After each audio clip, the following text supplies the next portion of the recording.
नमस्कार, स्वागत आहे तुमचं आपल्या मम्मीज कोल्हापुरी किचन अँड लाईफस्टाईलमध्ये.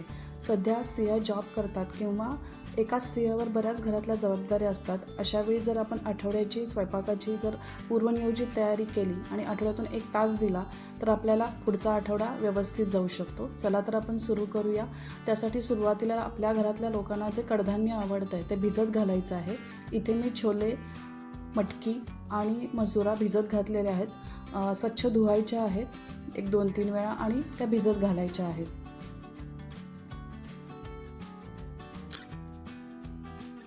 मटकीला मोड आणायचे आहेत, बाकीचे 2 उकडून ठेवायचे आहेत.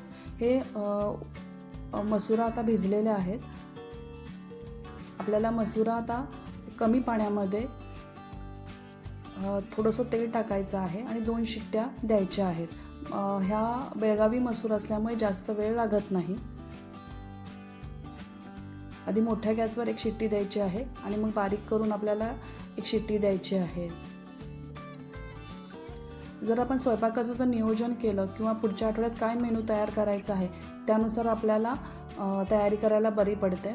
इथे लिंबू मी या पद्धतीने स्टोअर करून ठेवलेले आहेत.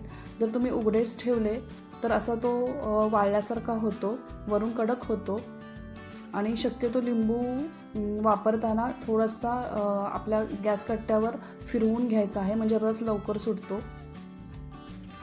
असे 8 ठेवलेले लिंबू फ्रेश राहतात डब्यात ठेवलेले. आता आपण सगळ्या गोष्टीला टोमॅटो लागतो, टोमॅटो प्युरी लागते, सतत मिक्सर लावावा लागतो, त्यात वेळ जातो. तर आपण टोमॅटो प्युरी करून ठेवायची आहे.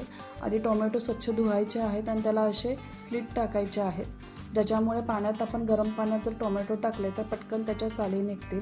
इथे गरम पाण्यामध्ये मी सगळे टोमॅटो स्लिट करून टाकलेले आहेत.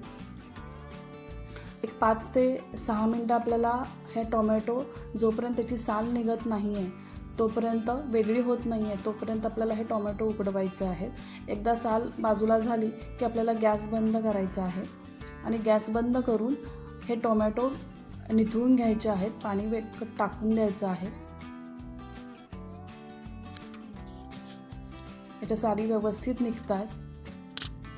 आता आपण त्याच्या साली काढून घेतलेल्या आहेत आणि थंड झाल्यावर त्याची प्युरी करायची आहे. आता हे आपण फ्रीज कसं करायचं तर तुम्ही आईस ट्रेमध्ये सुद्धा फ्रीज करू शकता किंवा या पद्धतीने आपल्या पेपर कपमध्ये आपल्याला जेवढं लागतं तेवढे त्यात टाकून डीफ्रीज करू शकता. आणि एकदा डीफ्रीज झालं की अशा झिपलॉक बॅगमध्ये त्याचे कागद काढून या पद्धतीनं तुम्ही स्टोअर करू शकता. स्वयंपाक करायच्या आधी सगळ्या गोष्टी आपल्याला 1 तास आधी बाजूला काढून ठेवायच्या आहेत. इथे मी बाकीची तयारी केलेली आहे. लिंबू पाण्यातसुद्धा ठेवतात, पण पाणी सारखं बदलावं लागतं म्हणून अशा डब्यात ठेवायचं. कढीपत्ता आपल्याला धुवून सुकवून त्याची पानं काढून ठेवायची आहेत. खाली एखादा पेपर नॅपकिन ठेवायचा आहे. मिरच्याही धुवून त्याची देठं काढून ठेवायची आहेत. असे कढीपत्ता, लिंबू 15 ते महिना दिवस टिकतात. थोडी मिरची मीठ आणि तेल टाकून मिक्सरला फिरवायचं आहे. मोठं मीठ टाकून मिक्सरला फिरवायचं आहे, ज्याच्यामुळे मिरची टिकती छान. इथे आलं लसूणची पेस्ट करून ठेवलेली आहे. आपल्याला प्रत्येक गोष्टीत व्हेज नॉनव्हेजमध्ये आलं लसूण लागतं. माझं प्रमाण 150 ग्रॅम आलं आहे आणि 150 ग्रॅम लसूण आहे. काहींचं प्रमाण कमी जास्त असू शकतं. तर मोठं मीठ आणि तेल घालून हे आलं लसूण वाटून घ्यायचं आहे. काहीजण ह्याच्यामध्ये व्हिनेगर घालतात, पण फोडणी टाकल्यावर त्या व्हिनेगरचा वास येतो म्हणून मी तेल आणि मिठाचा वापर करते. अशा पद्धतीनं आलं लसूण असेल तर आपण कुठलाही पदार्थ पटकन करू शकतो. इथे मी लसूण 4 गड्डे सोलून ते एअर फ्रायरला किंवा ओव्हनला तुम्ही थोडेसे भाजून घ्यायचे आहेत, रोस्ट करून घ्यायचे आहेत किंवा नुसता तुम्ही बटरमध्ये रोस्ट करून त्याची पेस्ट करून ठेवायची. आजकाल मुलांना गार्लिक ब्रेड, गार्लिक टोस्ट ह्या गोष्टी आवडतात. तर बटरमध्ये ही पेस्ट टाकून जर ब्रेड तुम्ही भाजला तर पटकन सकाळचा नाश्ता तयार होतो आणि चवीलाही खूप छान लागतं. आणि लसूण आपल्याला कफसाठी, खोकल्यासाठी उपयोगी आहेच. आता इथे मी मिरचीचा ठेचा करून ठेवलेला आहे. काही गोष्टी आपल्या हाताशी असल्या किंवा भाजी नसली तर आपण पटकन काहीतरी तोंडी लावायला देऊ शकतो. शेंगदाण्याची चटणी, गुळांबा ह्याच्या सगळ्या रेसिपीज चॅनलवर आहेत, तुम्ही त्या बघू शकता. अशा पद्धतीने ही आपण तयारी करायची आहे. 1 ते 1.5 तास आपण आठवड्यातून एकदा दिला की आपल्याला पुढचा आठवडा अगदी सोपा जातो. म्हणजे आपल्याला राहिलेला वेळ एक अर्धा पाऊण तासात स्वयंपाक होतो, राहिलेला वेळ आपण इतर गोष्टीसाठी आपल्या आवडीच्या किंवा घरातल्या इतर गोष्टीसाठी देऊ शकतो. आता इथे छोले आणि मटकी भिजलेले आहेत. तर मटकीचं पाणी काढून टाकायचं आहे आणि एका फडक्यामध्ये मटकी मोड आणण्यासाठी ठेवायची आहे. छोले आपल्याला ह्याच्या पद्धतीनंच उकडून घ्यायचे आहेत. डायरेक्ट कुकरला छोले थोडंसं पाणी आणि तेल टाकून उकडून घ्यायचे आहेत.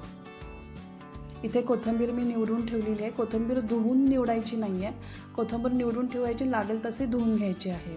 आपला मसुरा हा या पद्धतीने शिजलेला आहे आणि शक्यतो सगळं हे डीप फ्रीजला ठेवायचं आहे. जर आपल्या हाताशी असेल तर आपण असा अख्खा मसूरसुद्धा करू शकतो.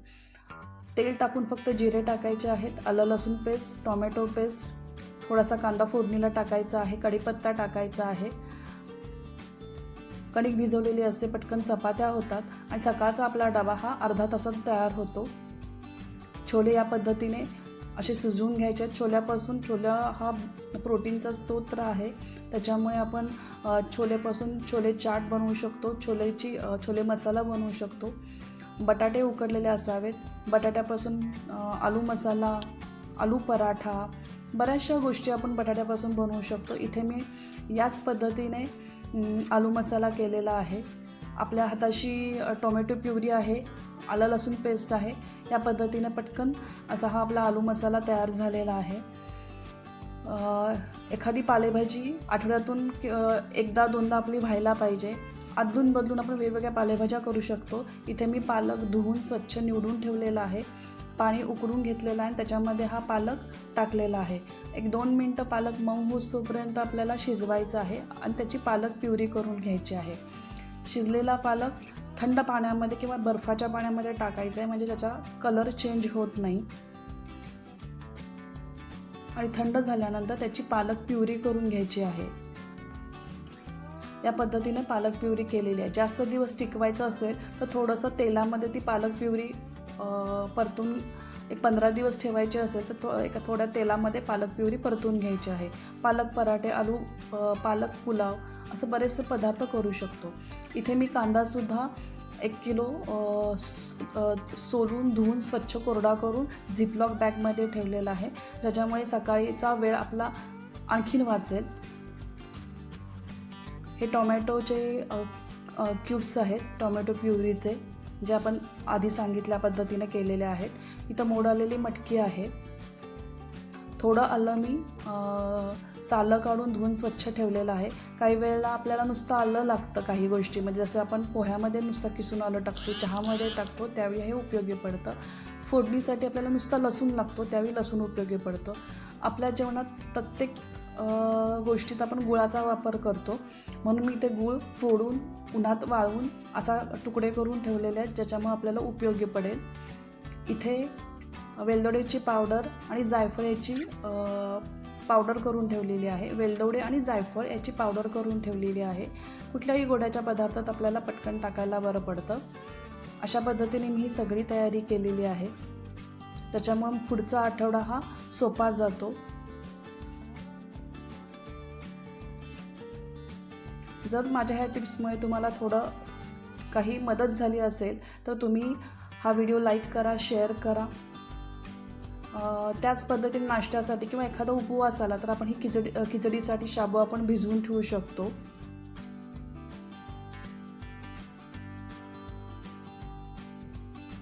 अशा पद्धतीने मी सगळी तयारी केलेली आहे. चला तर परत भेटूया नवीन व्हिडिओसहित. तोपर्यंत